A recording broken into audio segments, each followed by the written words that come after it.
यहाँ पर लकड़ी रखी हुई है, अगर ये लकड़ी हम ले जाएंगे तो दोष लगेगा, वो गाली देगा हमको। तो जो मेरा भक्त मेरी ही कामना रखता है वो फिर धन नहीं लेता, वो धन की कामना नहीं रखता, उसके लिए धन एक तुच्छ वस्तु की तरह हो जाती है। तो महाराज तो बोले सुदामा का भी यही हाल है, सुदामा को मैं कितना भी धन दूं, सुदामा कभी उसकी उपेक्षा नहीं रखता।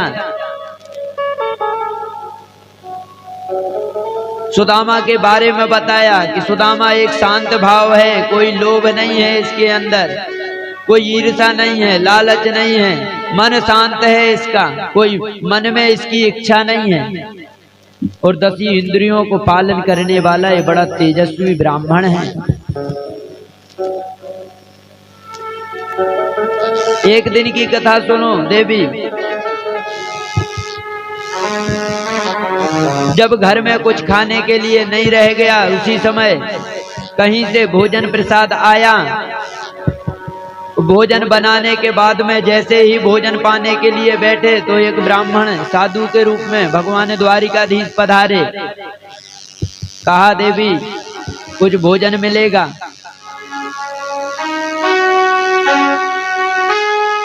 सुशीला रोने लगी, बोले महाराज हमारे घर में कहाँ इतना धन है जो हम दान कर सके।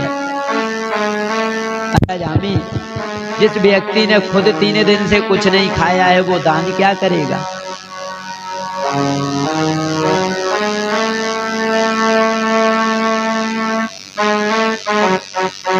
जिसके खुद के भोजन करने का प्रबंध नहीं है, जिसको खुद 3 दिन में एक बार भोजन करने का सौभाग्य प्राप्त होता है, वो महाराज आपको क्या देगा।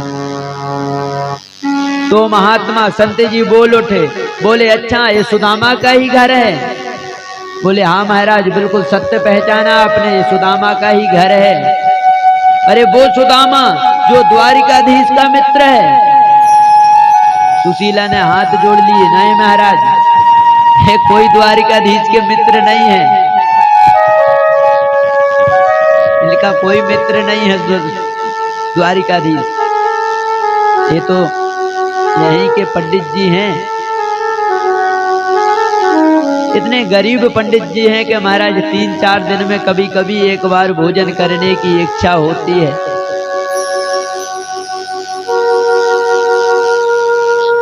अच्छा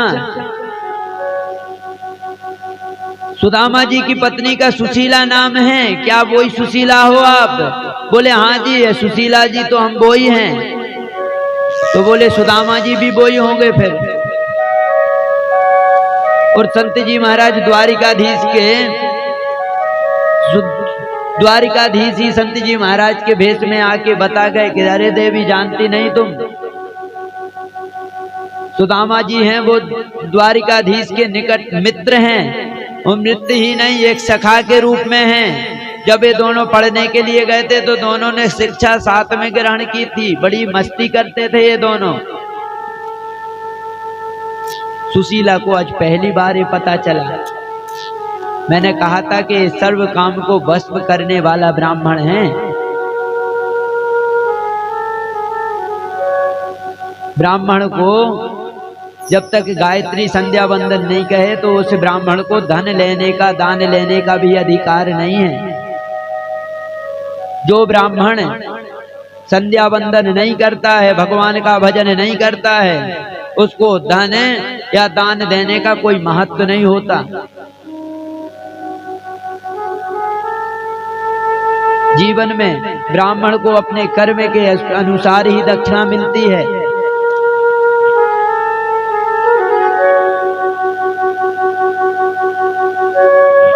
सुदामा ने कभी भी अपनी पत्नी को या किसी को नहीं बताया कि हमारे मित्र द्वारिकाधीश हैं। हम लोगों की आदत क्या बन गई है, अगर सरपंच साहब से भी मित्रता होगी तो हम पूरे गांव में ढिटोड़ा पीट देंगे। जानते हो हमारा मित्र है वो सुदाम, वो सरपंच, जानते हो वो विधायक जी हमारे मित्र हैं, जानते हो वो हमारा परम मित्र है, और भले नहीं आज तक शकल देखी होगी। लेकिन सुदामा ने एक बार भी नहीं कहा किसी से कि वो द्वारिकाधीश जो जगत पिता जगदीश्वर बैठा है वो हमारा मित्र है। सुशीला ने पहली बात संत के मुख से सुना। द्वारिकाधीश स्वयं बताने आए कि देवी सुनती हो, वो द्वारिका में जो बैठा हुआ है जगत पिता जगदीश्वर वो तुम्हारे पति देव का परम मित्र है। शाम को सुदामा जी आए, सुदामा जी से कहा मैंने सुना है कि तुम्हारे मित्र हैं द्वारिकाधीश। अब द्वारिकाधीश के नाम सुनते ही सुदामा जी के नेत्र सर्जन हो गए। अरे देवी बड़ो चोखो याद दिलाओ तूने, बचपन के मित्र है वो तो, और मित्र ही नहीं लंगुटिया यार है वो हमारा। अरे हम लोग साथ में रहा करते थे, पढ़ा करते थे, और आज देखो द्वारिका का राजा बना हुआ बैठा हुआ है और हम अपनी कुटिया के राजा बने बैठे हुए हैं। सुदामा जी अपनी पत्नी को कहते हैं, पत्नी कहती है जय हो महाराज, तुम कुटिया के द्वारिकाधीश बने बैठे हो, जय हो। हम पहचानने में गलती हो गई।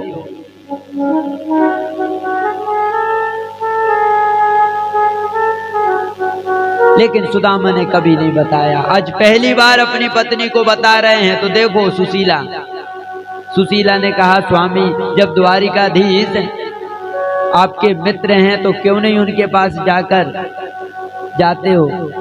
सुदामा ने कहा देवी क्या जाना वहां पर,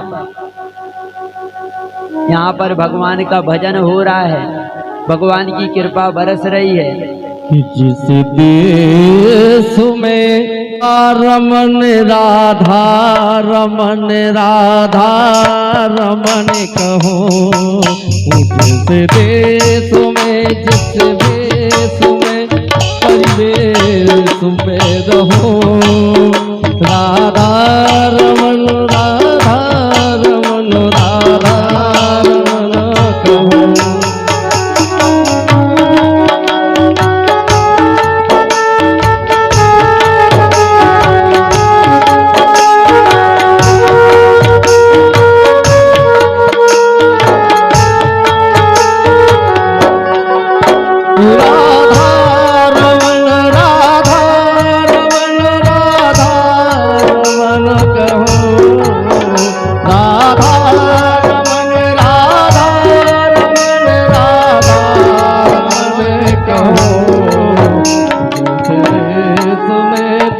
भेष में परिवेश में रहो, राधा रमन राधा रमन राधा रमन कहो। बोलिए राधा रमण भगवान की जय। सुशीला ने भगवान से कहा गच्छतु यक्ष द्वारिके अम द्वारिके सम हरि के सम ददक्षते। और जब आप जाओगे तो थोड़ा सा धन आपको प्रदान करेंगे जिससे हमारी व्यवस्था बन जाएगी। तो सुदामा जी ने कहा कि आज जीवन में मैं बड़ा खुश हुआ था, जीवन में आज लगा था कि हमारे जीवन की साधना पूरी हुई, द्वारिकाधीश को याद किया, लेकिन देवी तुम धन के लालच से हमको वहां भेज रही हो। देवी ये कदापि हो नहीं सकता। और देखो पहले दिन बताया था तो प्रेम क्या होता है। प्रीतम को जिस बात से सुख मिले वो प्रेम होता है। अकेला एक केंद्रित मन या कुछ कामना से प्रेम नहीं बोलते। प्रेम उसे बोलते हैं जिसमें हर कुछ एक दूसरा निवृत्त होके रस को समझे, उसे प्रेम कहते हैं। एक दूसरे की भलाई की बात सोचे, उसे प्रेम कहते हैं। सुदामा कहता है कि देखो देवी ये जाना कोई बड़ी बात नहीं है द्वारिका, लेकिन अगर आप कहो कि धन के लिए जाएं तो कभी नहीं जाएंगे। सुषमा भी सुशीला भी समझ गई कि अगर इनसे हम कहेंगे कि धन के लिए जाओ तो ये कभी जाएंगे नहीं द्वारिका। तो सुशीला ने कहा ऐसा है कि धन के लिए थोड़ी हम आपसे बोल रहे हैं कि धन लेने के लिए जाओ, सिर्फ द्वारिकाधीश के दर्शन करके तो आओ एक बार। सुदामा कहता है देवी, शास्त्र कहते हैं कि मित्र के यहाँ, राजा के यहाँ, ब्राह्मण के यहाँ, गुरु के यहाँ जब भी जाओ तो कुछ ना कुछ लेके जाओ, कभी खाली हाथ नहीं जाना। देवी हमारे पास खुद के खाने के ठिकाने नहीं है, द्वारिकाधीश राजा है, हम क्या लेके जाएं उसके यहाँ, कैसे जाएं। सुदामा कहता है सुशीला, वो द्वारिकाधीश बना हुआ है, वो द्वारिका का राजा है, और कहीं मैं गया द्वारिका वालों ने देखा कि देखो ये कितना गरीब, कैसे भी मित्र है, इतना निर्मल, इतना फटा पुराने वस्त्र पहन के आया है, तो द्वारिकाधीश की तो नाक कट जाएगी, बदनामी हो जाएगी वहां। सो देवी मेरे को वहां जाने से क्या फायदा, मेरी वजह से द्वारिकाधीश की बदनामी हो जाएगी वहां। भला ये द्वारिकाधीश का मित्र है, लेकिन जब ज्यादा ही विनती की तो सुदामा बोलने लगे कि देवी जाने का तो मेरा भी मन है, दर्शन का तो मेरा भी मन है, लेकिन व्यवस्था नहीं है कुछ, कैसे जाऊं। सुशीला कहती है सब व्यवस्था हम बना देंगे, सिर्फ आप जाने के लिए तो कहो। सुदामा ने कह दिया ठीक है, तो हम प्रातः काल निकलेंगे।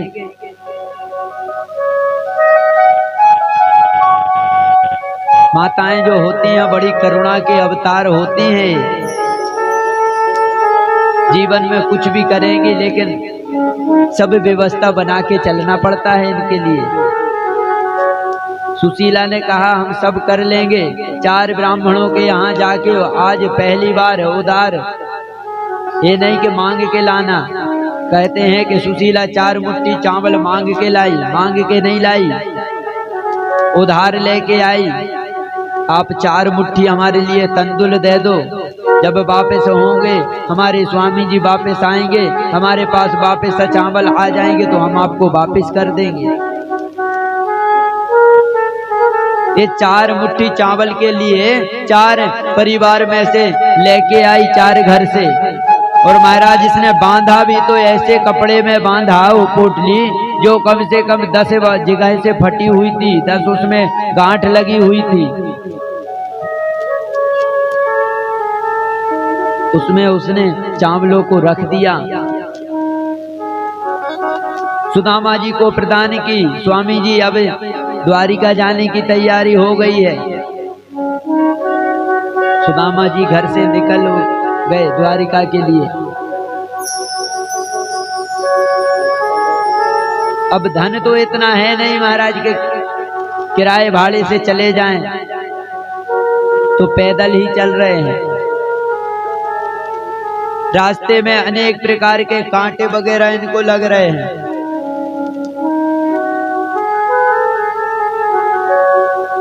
बड़ी कठिनाई हो रही है चलते चलते। रास्ते में एक नदी मिली इनके लिए, वहां पर स्नान किया इन्होंने, जल ग्रहण किया और वहां पर तकिया लगा के सो गए।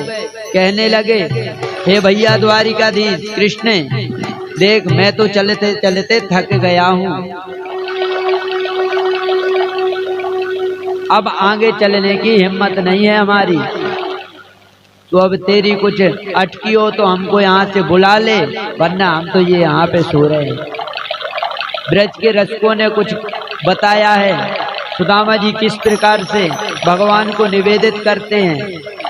भगवान कहते हैं, सुदामा जी भगवान से प्रार्थना कर रहे हैं, आइए हम सब लोग मिलके करेंगे। दूर नगरी बड़ी दूर नगरी, दूर नगरी बड़ी दूर नगरी।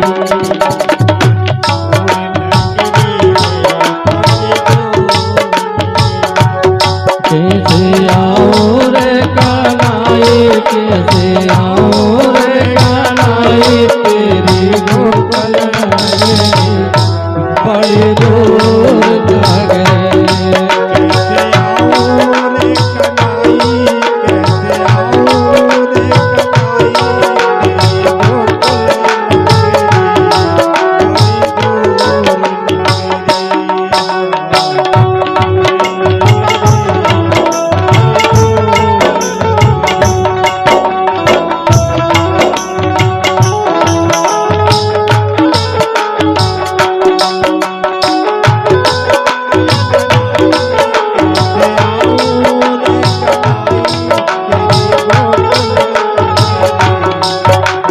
रात को आऊं डर लगे काना,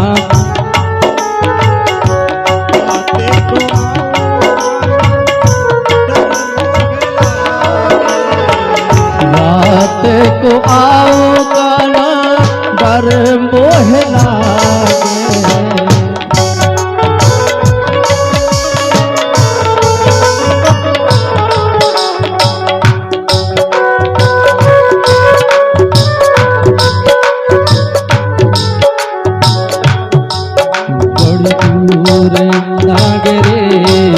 बड़ी दूर नगरी।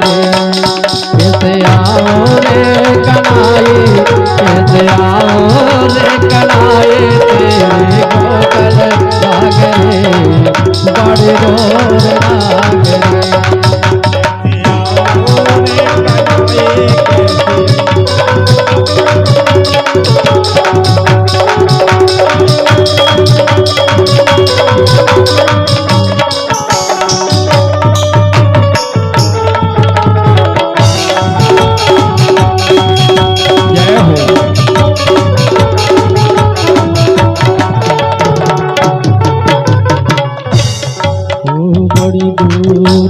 नगरी।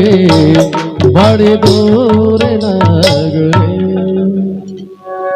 और सुदामा जी गाते हुए जा रहे हैं, महाराज बड़ी दूर बसाली तूने नगरी, और हम जीवात्मा की भी यही पुकार है, भगवान कैसे आऊं तुम्हारे पास, हम तो थक गए तुमको भजन करते करते। कि तेरे द्वार पे आया हूँ, तेरा ही सहारा है, तेरे द्वार पे आया हूँ, तेरा ही सहारा है।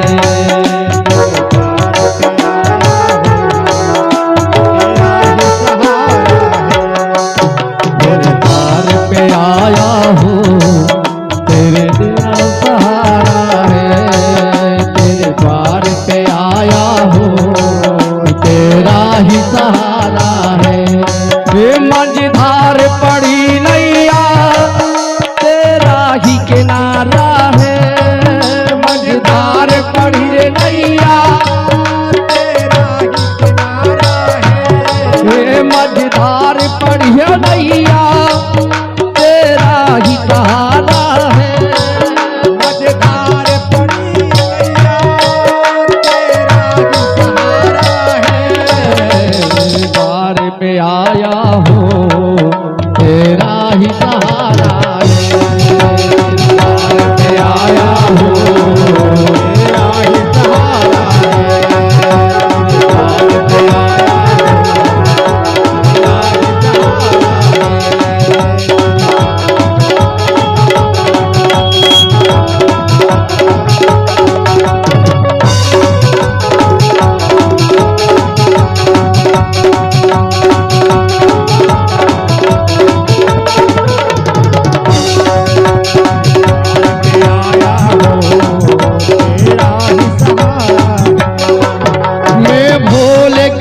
तुमको यह भूल नहीं मेरी, मैं भूल गया तुमको यह भूल नहीं मेरी, भूल गया तुमको यह भूल नहीं मेरी।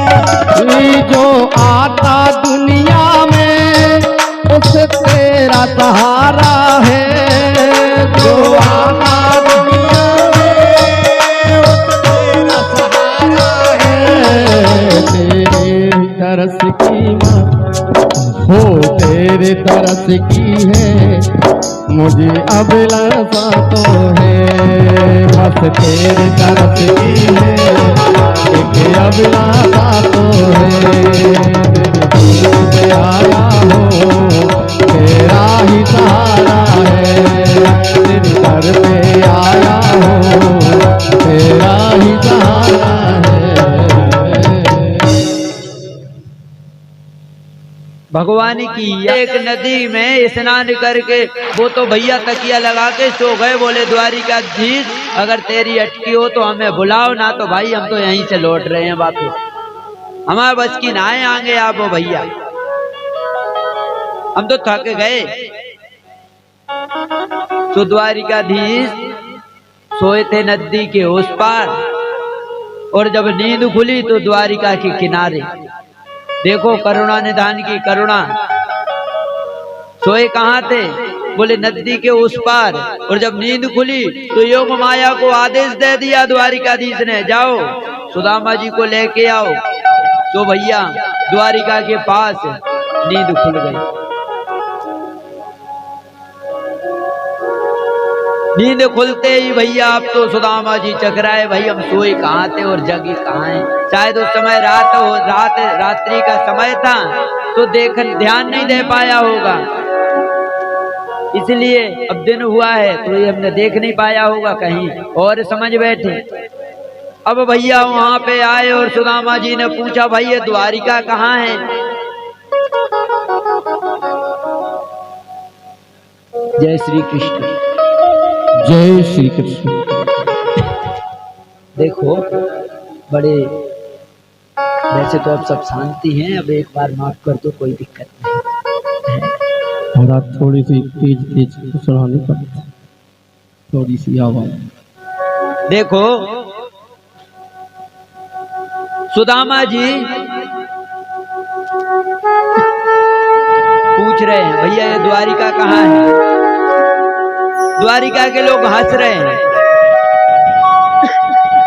बोले पहली बात तो देखा ही, पहली बात द्वारिका के जितने भी लोग हैं सभी लोग कह रहे हैं, भाई एक ऐसा व्यक्ति तो हमने पहली बार देखा है द्वारिका के अंदर। क्योंकि द्वारिका में जो प्रजा है वो भी कोई भी प्रकार की दुखी नहीं है, प्रजा भी बड़ी सुख में रहती है। द्वारिकाधीश की प्रजा है, बड़े सुंदर वस्त्र धारण करने वाली प्रजा है। और सुदामा जी बेचारे बताओ फटी हुई धोती पहन के आ गए। तो पहली बार तो उनकी जो जितने लोग हैं वो बड़े अद्भुत हैं, भाई ये पहली बार हमने देखा है इनको, ये हमको द्वारिकाधीश की द्वारिका के नहीं दिखते। और सुदामा जी ने जब पूछा भैया ये द्वारिका कहाँ पड़ेगी, तो सब लोग कहने लगे अब तो पता चल गया ये द्वारिका के नहीं है।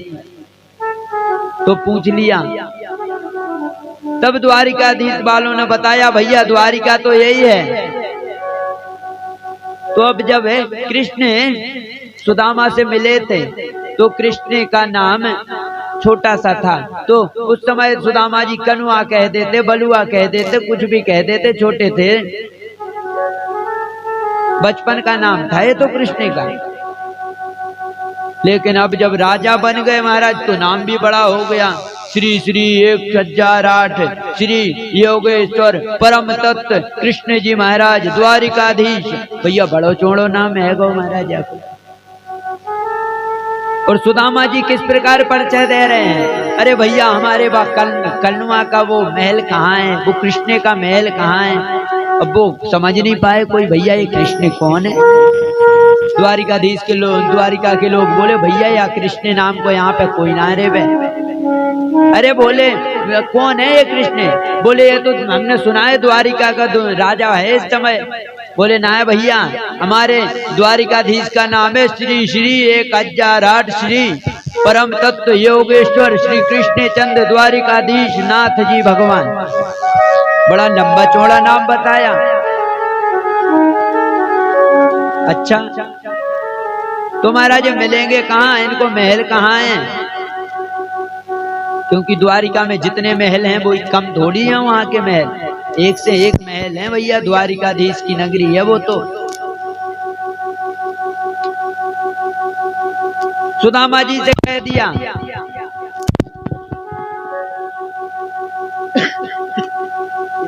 श्री राम। जय राधे। सुदामा जी से बोले कि जाइए महाराज बिल्कुल सीधे, रास्ते में एक बहुत बड़ा गेट मिलेगा, उस गेट में अंदर चले जाना, वही द्वारिकाधीश का बड़ा महल है। सुदामा जी चले आ रहे हैं और मन में विकल्प कल्पनाएं लेते हुए, अनंत कल्पनाएं हैं अंदर उनके, तो अनेक प्रकार की कल्पना कर रहे हैं। शायद ये पहचान भी पाएगा महाराज, अब तो ये राजा बन चुको है, क्या मालूम बचपन में मिले थे हम, अब याद होगा भी इसे या नहीं होगा, क्या मालूम भैया, अब तो ये धनवान है गो है, पहचानने से इंकार नहीं करते महाराज, कौन हो तुम, बड़ी बेइज्जती हो जाएगी। अनेक प्रकार के सुदामा जी के मन के अंदर काल्पनिक चित्र चलने लगे। और जैसे ही सुदामा जी द्वारिकाधीश के महल के पास पहुंचे, तो कहते हैं ना कि द्वारिका के जैसे महल के अंदर प्रवेश करने लगे तो भैया सैनिकों ने मना कर दिया, भैया तुम नहीं जा सकते अंदर। तो ये बात बिल्कुल मिथ्या है, ऐसा पुराण में कहीं भी नहीं लिखा है। शास्त्र कहते हैं कि ब्राह्मणों, द्वारिकाधीश के जो महल थे वो ब्राह्मण संतों के लिए सदा खुले रहते थे, कभी रोक टोक नहीं थी द्वारिका में ब्राह्मणों के लिए, अंतापुर तक ब्राह्मण बिन निष्फिकर होके जा सकते थे। और जिस करुणा निधान, इतना करुणामय कि पूतना जैसी राक्षसनी जो मारने के लिए आई थी, उसे भी अधोदात्त गति प्रदान की, माँ को बाद में भेजा, पहले उस मौसी को पहले भेज दिया जो मारने के लिए आई भगवान को। तो भला इतना करुणा निधान, ऐसा कोई विधान नहीं था। जब सुदामा जी महल के पास आए तो वहां पर उनके सैनिकों से परिचय करने लगे, भैया यही द्वारिकाधीश का महल है। हाँ महाराज जी यही है, मेरे को थोड़ी द्वारिकाधीश से मिलना है।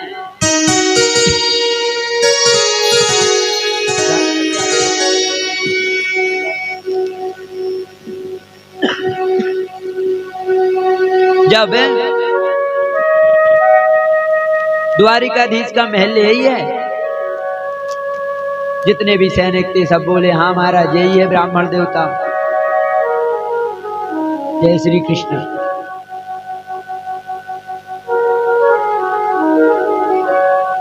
सभी लोग जितने भी द्वारपाल थे सभी ने कहा हाँ ब्राह्मण देवता यही द्वारिकाधीश का महल है। अच्छा मथुरा वाले, हाँ भैया वही मथुरा वाले कृष्ण वही है। अब तो सुदामा जी गदगद हो गए, हाँ महाराज हम तो बड़े हैरान है गए महाराज, कौन सी द्वारिका में घुस आए। अब कछु बिल्कुल मन को बढ़िया लगो महाराज,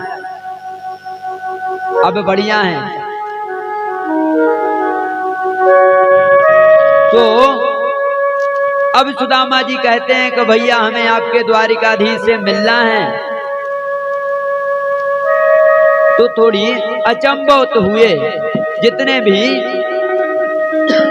वहां पर दास दासी थे, जितने भी द्वारपाल थे, वो बोले भैया हमने ब्राह्मण बहुत देखे आते हुए, यहाँ पे बहुत से ब्राह्मण आए यहाँ, लेकिन भैया ऐसा ब्राह्मण हमने पहली बार देखा है जिसके तन पर वस्त्र ही है लेकिन ये धोती इतने जगह से फटी हुई है। बोलिए द्वारिकाधीश भगवान की जय। इस प्रकार से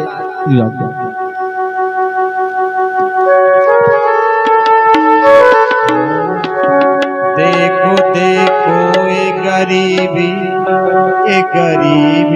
कहाँ, उनके दर पे फरियाद लेके आया हूँ। मेरे बचपन का यार है मेरा जान, यही विश्वास मन में लेके आया हूँ।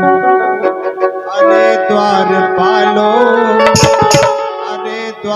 पालो कन्हैया से कह दो, मिलने सुदामा गरीब आ गया है।